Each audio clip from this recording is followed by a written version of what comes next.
Welcome back to the Grow Your Nutrition Business podcast. At Healthy Steps Nutrition, we believe something as fundamental as nutrition shouldn't be complicated, which is why we focus on a simple, habit-based approach. We know that helping your clients become the best and healthiest versions of themselves isn't just about what they eat or coming to the gym a few hours a week.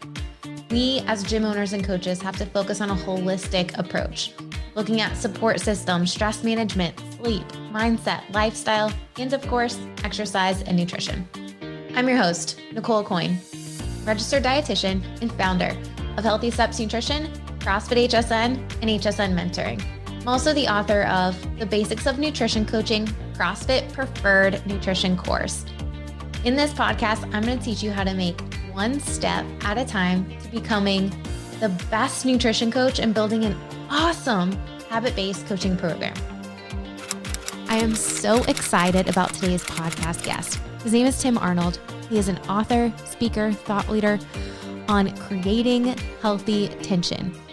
He's worked with companies like Toyota, Storybrand, the United Nations, Allstate Insurance to help leaders manage the complexity of tension that they're dealing with in the workplace. Really, he helps business owners and managers increase resilience to deliver successful results. He also is the author of a book called Leading with And. We talk about it a little bit in today's podcast. We talk about why leaders should embrace tension instead of avoiding it. How many times have you avoided a tough conversation? I know I used to when I first started my business, and now I embrace it. We talk about some of the most common tension he sees in businesses and specifically with gym owners and how to navigate them. We talk about how to embrace your bias when it comes to tensions and find alternative viewpoints so that you can reach the desired outcome. Well, I am so excited to have Tim on today's podcast, but I'm even more excited because he is actually coming to our Healthy Steps Nutrition live workshop in September. We are hosting a live event for gym owners and coaches. At the beginning of the week, we are actually hosting a staff retreat as well. Tim is going to be helping us lead our staff retreat for our internal team, and then he is speaking at the event on Friday. If you want more information about the Healthy Steps Nutrition Live Workshop, make sure you click the link in the show notes. We are only selling 200 tickets. This event will sell out. All right, let's get to this episode with Tim. Enjoy. Tim, I'm so excited to have you on the podcast today. I'm excited. We've been talking about this for a while, so it's nice that we're finally making it happen. Thanks for the opportunity. You know, we got connected it was a pretty funny story, right? So you do these leadership summits, leadership workshops, staff retreats. And one of the companies that we work with super closely, Reverb, who does all of our media, the owner of that company and I are pretty good friends. And he's texting me while you are speaking at his event. He said, Nicole, you need to hire Tim to do your staff retreat. I was like, who's Tim? I'm like, who's Tim? So then I Google you.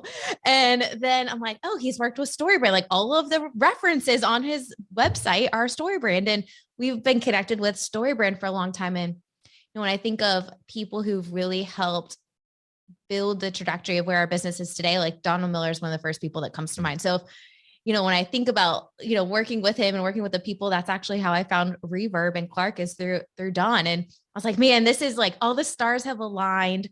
Let's have a conversation. Let's see what a staff retreat could look like because we had already planned it. Mm-hmm. And, I'm thinking back to the initial conversation we had, and I went into that conversation thinking, what if you helped us with a staff retreat? Our staff hasn't been together in person. And then you literally did what we're going to talk about today, led with and said, Nicole, wait a second. Like, yes, we can do that. But what if we also did a presentation for all of the gym owners in the same day? Like, let's be creative. And I think the whole idea here is, when you're flexible with your approach, you can create such a better solution to any problem. And I've seen it lived out in everything that you've done, which is so, so cool. Appreciate that. And I do love it when worlds collide. I have had the privilege of working with Donald Miller and Storybrand for years. And, Clark came into our lives through that. And Yeah, it's neat when it all comes together. And I feel like it was meant to be because we're working on some pretty cool stuff right now. And, when you can discipline yourself to get away from using the word but or words that our culture and our business teams love to use, and really push yourself to integrate the word and. Yes, and it just opens up a world of opportunities, and this is one of them. I'm excited about it. You know what? You're saying this, and I remember the Storybrand guide certification in Dr. JJ Peterson now literally was talking about this, and he said yes and trying to give some feedback. So you are like trickling down to that team, and it's facilitating through their even guide certifications, which is really cool. You are a thought leader in the idea of healthy tension. I think so many business owners, when you think of tension, it like gives them anxiety. Like, I don't want to have tough conversations. I want to avoid this at all costs. And it exponentially gets worse because we don't address it. It also, we live in this world where it's like black and white, yes or no. And sometimes we as business owners and managers are really missing out on really cool opportunities because we're not flexible. How did this come about? It's a great lead in. I mean, I first of all would affirm both of the things that you had just mentioned. One is we live in a pretty polarized world and workplace right now, folks. And there's a lot of reasons for it. There are, social media and media that's trying to convince all of us that we have to pick sides. We got to be for or against something. And obviously, if you and I are on different sides, well, one of us is right and one of us is wrong. That's not helping the situation. I think also the last few years of COVID has kind of accentuated it because, let's be honest, I think for a lot of business owners, it's been scary. And, when we get into a bit of a stress response of fear and anxiety, I think that binary right, wrong, good, bad, pick the right side almost is triggered at a heightened level. And certainly, there's lots of things in life where that's fine. Things are right and wrong. Pick the right answer, move on.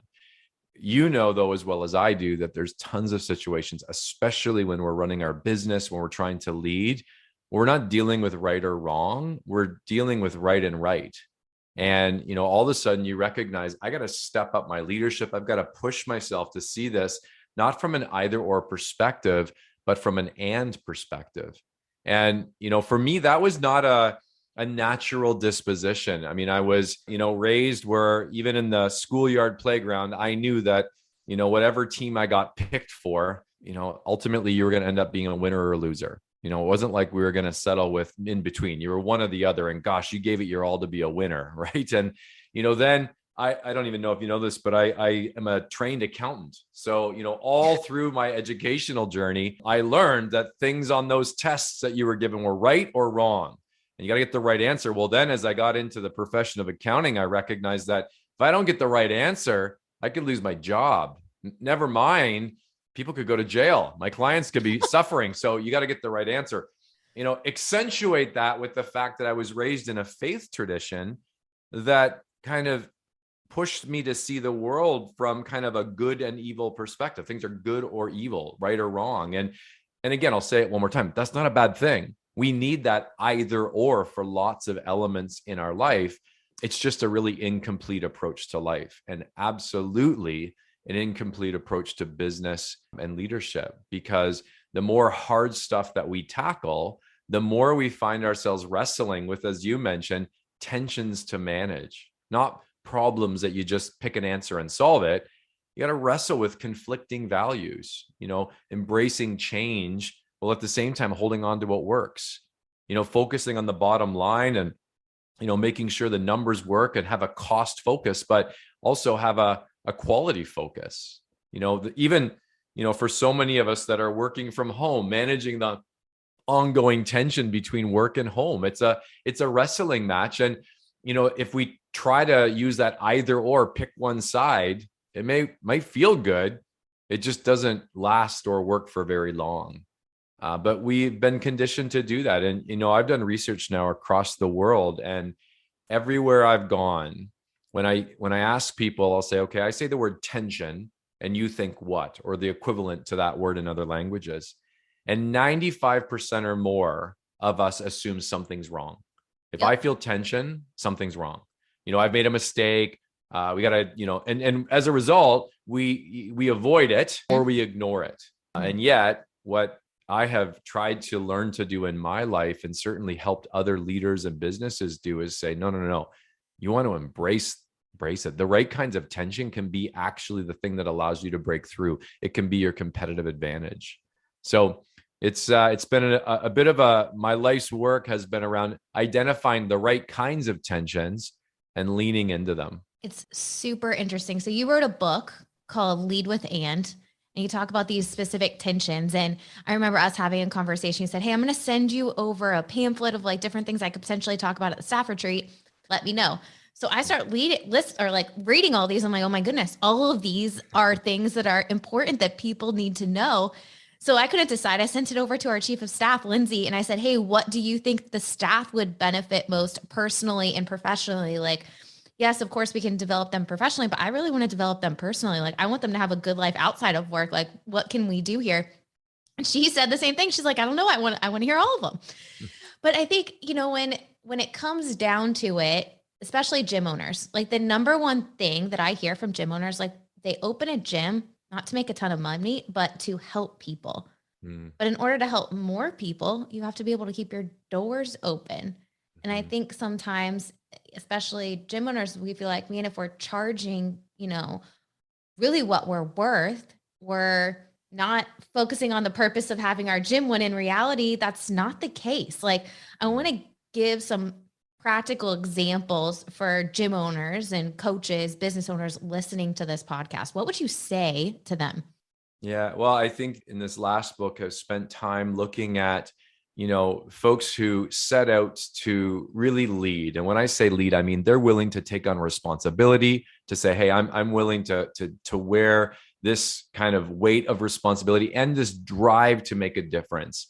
And, the sad thing is I've been able to work with so many leaders that started out with the best of intent, but, you fast forward 5 or 6 years and, they often sadly have just become close to burnt out. It's just like the weight of leadership has just kind of taken the best of me away, or they've kind of stayed in the game, but they've just became bitter. Like they can put on a pretty face for the team or whoever they're being interviewed by. But, you talk to them behind closed doors and you're like, oh yeah. This is not encouraging to see. And, I think one of the reasons is because we haven't identified some unavoidable tensions. We just keep, again, choosing either or in every challenge we face. And I've identified 6 kind of unavoidable tensions. If you're going to lead, if you're going to have a business, you can't avoid these. And I think you're actually getting at one that for your audience is so important. And it's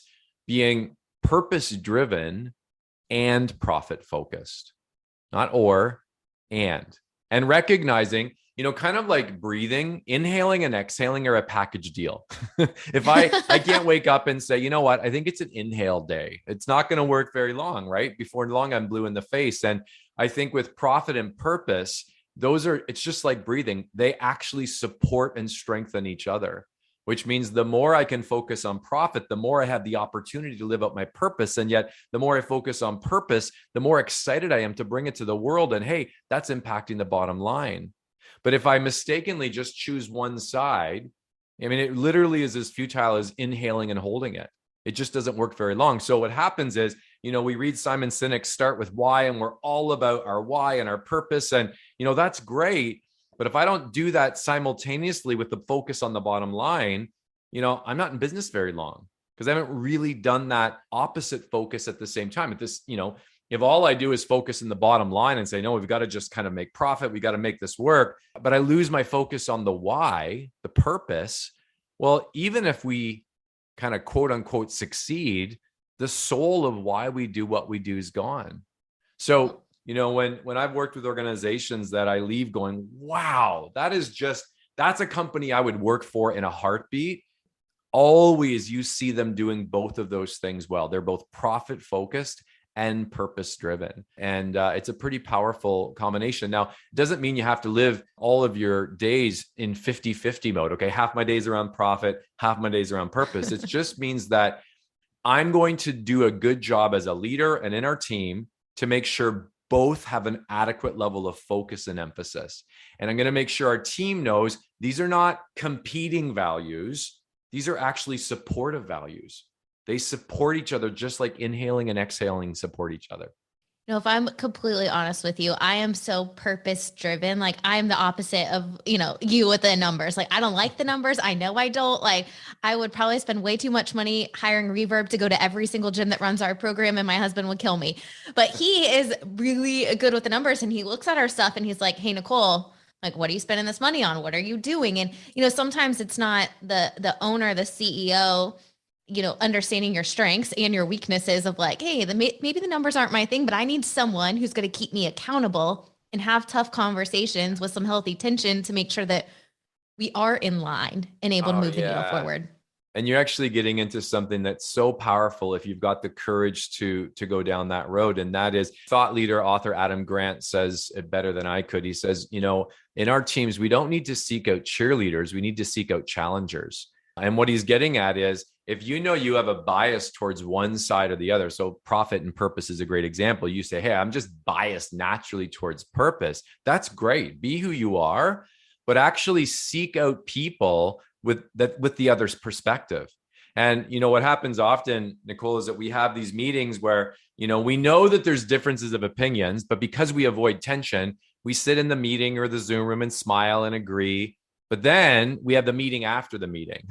And then I find people who share my point of view and are like, can you believe this? Like they're so bottom line focused. It's all about, no. Bring that to the table, or able to say to your husband or to a team member, hey, I know you see this differently. Don't tell me where I'm wrong. Just help me see what I might be missing. There's a big difference. We all have blind spots, and people can allow us to check those blind spots. I know that profit purpose is a great example. In my company, we're a pretty small organization, but one of our kind of critical tensions to manage is embracing change and at the same time preserving stability. Well, I happen to be someone who loves change. I would reinvent and relaunch our website every 6 weeks if I was allowed. And I would feel great about it. And not only would it be a bad use of time and money, it would be really bad for our clients, but it would feel great to me. So the great thing for me is I have a colleague on my team, actually our COO, who is super stability focused, core values, strategic minded. And I'll say to her constantly, Claudia, push me on this. You know that I'm excited about this idea, but I don't want to just get my way. I want to do what's wise. And together we make better decisions. But again, going back to where we started, most teams and most people assume tension's bad, so avoid it or ignore it. No, you actually want to do the total opposite. Say, no, the right kind of tension is actually amazing. Lean into it. Say, hey, help me see things that I might be missing, because at the end of the day, I don't need to exchange my viewpoint for yours, but I can expand my viewpoint with yours.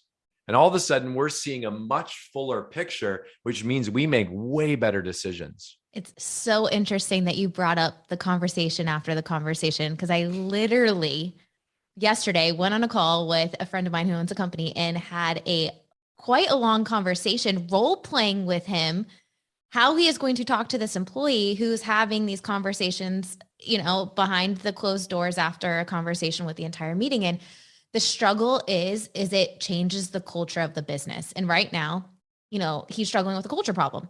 Mm-hmm. And, I think so many times business owners, gym owners, we hire so many people, to grow the business, and we don't really understand that we have to manage them until it's too late. And if not everyone's on the same page, one of the things that our pastor says all the time, like, don't assume good intentions, right? Mm-hmm. People see stuff through their lens.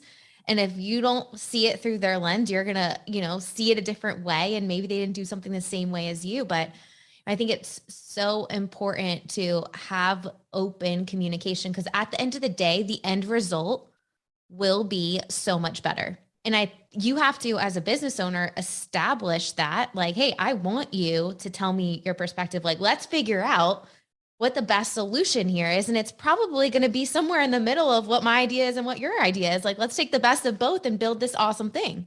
Yeah. And what happens is, I like that you mentioned that, the leader has to say, because if we're going to make healthy tension part of our culture, it has to stop with leader. It has to start with leadership. It has to be something where you can say, hey, I don't want to get my way all the time. I want to do what's right, which means, I want us to come to the table, come to our one-on-ones with our perspectives and biases and preferences.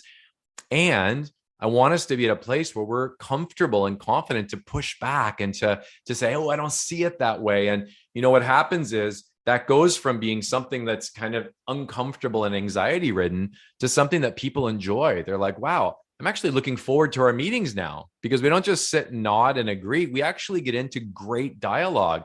And what's interesting is if all of a sudden you're saying, hey, there's a few tensions that we're going to really work hard to tap into: change and stability, profit and purpose. There's other ones that you may feel are relevant for you. Once that becomes kind of common language, it gives us an opportunity to start bringing those positions and differences of opinion, because I'm not arguing with you. I don't think you're wrong. I'm just talking about this from a different perspective. I know this is going back years ago. I ran a homeless shelter, and we were super pumped when we started the shelter because everybody was aligned on our core values. And one of them was fairness. We liked them so much, we framed the words and put them on the wall of our building. That was great. But it took me about a week to figure out that, hey, our team is all aligned on these values, but they have a lot of differences of opinions in terms of how they're lived out. If you talk to my managers, they say, well, fairness is consistency. Fairness is that everyone gets what, there's house rules, there's no favoritism. That's what fairness is. Well, that was fine until you talk to my coaches. They worked with all of our homeless friends one-on-one. They said, whoa. What we would ask of this person, we would never ask of this person based on their experience of trauma or their addictions or mental illness. Fairness isn't that everyone gets the same thing. It's that everyone gets what they need. It's actually about individuality. And I noticed that the team was becoming polarized on, are we about consistency or are we about individuality? Until, we said, folks, this is not an either or. You know what? I actually don't think we're ever going to live out those beautiful framed words on our walls until we get comfortable with the fact that it's both. Fairness is consistency and individuality. And once we named it, all of a sudden the team was like, oh, so it's not like one of us is right and one of us is wrong. And now we're not really fighting against each other. We're just navigating this complexity. And, we got to the point where we said, if we're in team meetings and you're not feeling that tension, somebody else should be doing this work, because this is actually what we've been called to do. So this is a tension that we are not going to avoid. We're going to lean into. And what I found, like you said a moment ago, is all of a sudden we went from, a culture where we always had the meeting after the meeting to a culture where we just brought that to the table. And we were fine saying, hey, Nicole, I don't see it that way. And here's my concern. And the coolest thing, and this isn't, I'm coming to you from Canada. I found this to be the case in Canada, the US, all over the world. Most people don't need to get their way, but they do need to know that their way was heard and factored into decision-making. And if I know that you're listening and you're actually integrating that, that's what I need more than getting my way. So once we start to make tension something that's not a bad thing, but actually a good thing, well, people are being heard. And decisions are being informed on lots of diverse perspectives, which means we're getting a competitive edge. You're 1,000% right with that. It's interesting. I hired a mentor, Michael Hyatt, a few years ago. And one of the things that he brought up was how to run meetings that were super effective. I think sometimes as business owners, we step away. Like, I don't coach classes anymore. So I can't tell you what's going on with everything in classes, what things we can do better, because I'm not on the floor. I'm not doing that. As you grow your business, you step sometimes further and further away from things. The people that are on the front lines, have the boots on their ground, are able to see things that you're not seeing. And one of the questions that Michael Hyatt said to us, saying, business owners, he's like, hey, when you're doing meetings, ask, what is something you're seeing that I'm not seeing? What's an opportunity that you're seeing that I'm not seeing? And that so good. Has been so valuable for us to widen our perspective and me get ideas that I never would have thought about, because I'm not there. I'm not in it in the same way I was years ago. Mm-hmm. That's first of all, it's a pretty courageous question to ask. It's a vulnerable question to ask, but as you grow and scale, it's such an important question to ask. And, I think that, a way that I think maybe a similar question that we use a lot in our team is like, let's spend some time checking in with each other's blind spots, Yeah. stuff that not necessarily where we're wrong, but stuff we're just missing. And all of a sudden you have people saying, hey, like here's what I'm seeing. Are you seeing this? I'm like, whoa, I didn't see that at all. Like, tell me more. And, the idea that we don't have to all be in agreement on how we see things, that actually allows us all to see the big picture much better. It's a great question to ask. No, I think it's interesting, especially as business owners, sometimes we get feedback or clients that are not happy or whatever the case may be. And you might, have an initial reaction, but when you sit back and think about how to respond and how to figure out how to make your business better, you're going to come out with such a better service for everyone in the future. I think it's so powerful. This book, as we wrap up, I want to mention one story that you had in this book that was probably my favorite story throughout the entire book. And you share quite a few of them. Highly recommend it. I don't read books. I always do Audible, but you didn't have it on Audible. So I read it cover to cover. First book I've read probably since college. So there we go. Nice. I'm honored. One of the stories that you had really talked about like giving grace to people and having expectations. And you talked about a guy who was like your problem child. And you were like, I'm going to kick this guy out or whatever you said. And then you ended up like kept giving him a little bit of grace. And he ended up turning his life around and leading this thing that you went and you're like, holy cow, this is the guy who was the problem child. And it was amazing that you guys just kept pouring love into this person who was struggling so much. And then he ended up, turning his life around and inspiring so many people. Yeah. It's one of, I think every organization has a couple tensions that are kind of key to them as an organization. Then I think every leader has one or two that's kind of tied to them. And for me, for whatever reason, my ongoing challenge is to be someone who has high expectations and high levels of grace, not mediocre levels of both, but high levels of both. Now, for whatever reason, the expectations come natural on myself and on others. Grace is a discipline, grace of allowing, for empathy and understanding and, as you say, assuming the best about people's intent instead of assuming the worst. That for me is a choice. It's not a default. And yet, that would be one story. And there's others where people who I just felt like, no, I've given them all I can give. It's time to move on. You fast forward a few years, and that's an individual in our homeless shelter that we were, I wanted to convince the team, and I could have, because I was a senior leader. It's time for a lifetime ban. It's time for a lifetime ban. And I could have used my positional power to get it, but I knew that expectations and grace is a tension to manage. And I also knew that I have a strong bias towards expectations. So I weighed in with my opinion, but I said, I want to hear from folks your thoughts. And, what was fascinating was I recognized the team was not seeing it the way I saw it. They agreed that we needed higher expectations, but they didn't agree that my solution was maybe the best option. And I'm glad that they had the courage to say that, because in that meeting, we went down a totally different path. It wasn't my choice, but I actually felt good about it in the end. And, the book explains it in much more detail, but years later, I'm at an auditorium at a university with thousands of people learning about Indigenous issues here in Canada, and the host of this event is that gentleman who I wanted to ban. And, in the years since, he'd gotten his high school equivalency, he went to university, got a degree, and has become a really renowned figure in Canada for reconciliation with our First Nations and Indigenous people.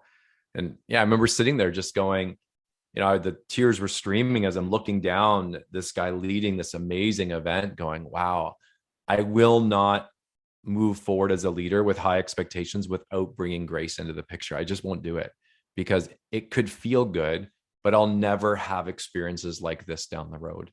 So again, as leaders, we can get our way, but beyond just getting our way, we want to do what's right, what's wise, what actually is informed, which means we have to go back to recognizing some things aren't either or, they're and.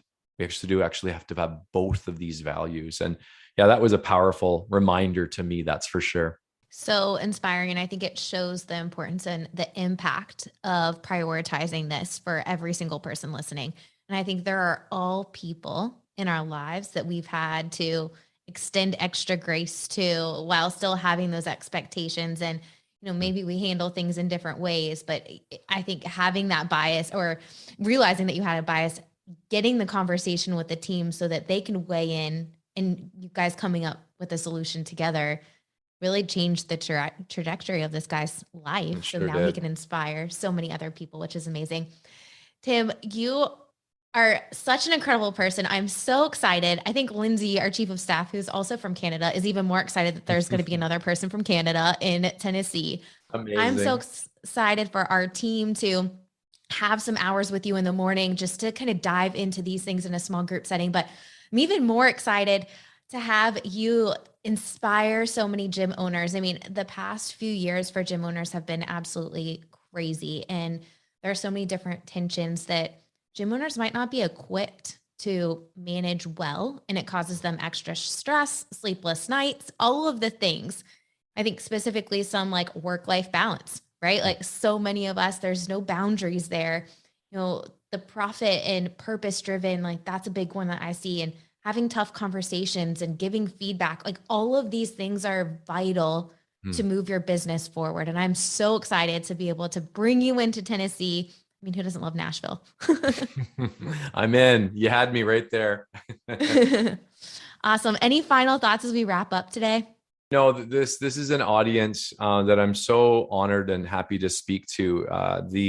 We're getting into another phase of a changing world, and we're in a phase where folks are desperate for community. They're desperate for connection. I think in a few years where maybe there's some of us that have maybe let ourselves go in some levels to focus on other parts of life's necessities, getting back to a gym, getting back to nutrition. It's always important, but I think we're getting into a season where it's more important than it's been in a long time. And, going back to the why element, we want your folks to be thriving, not only for, themselves, but for the people that are going to rely on them to thrive. So I am super pumped to be able to talk with you today, to be able to work with you this fall. And my encouragement to your audience is just keep pushing, recognize that certain things are tensions to manage. And gosh, you live in a world where you're always encouraging folks to embrace activity while embracing rest. Well, that carries through to all other elements of leadership and business life. And I'm excited to keep talking to all of you about that in the season ahead. I hope you enjoyed that episode. I think the biggest takeaway for gym owners and coaches is to embrace the tension. Having those tough conversations is so valuable because different people's viewpoints are going to give you a different perspective. The end result is going to be better when you take into account all different viewpoints. Get a 360 view on a situation. I can tell you with us personally, with HSN mentoring, our mentors come in with a different perspective. They see things through a different lens than I see. And I can tell you, I can promise you the reason why the program is the way it is today is because we have tough conversations. We talk about things that we like and we don't like, and we end up coming to a solution that everyone is happy with. Tim mentioned one thing. He said, people want to be heard. Even if you don't end up going with the exact thing that they want to be heard and valued. And if you aren't letting your employees and the people you manage be heard, they're not going to be as bought in. I can tell you that our team is so bought into everything that they're doing because they have a say in it. They have some autonomy with the decisions, and we come together to create the best solution. So if you are a business owner, start having those one-on-one conversations. Ask people the question that Michael Hyatt tells us to ask and Tim tells his people to ask. What blind spots am I not seeing?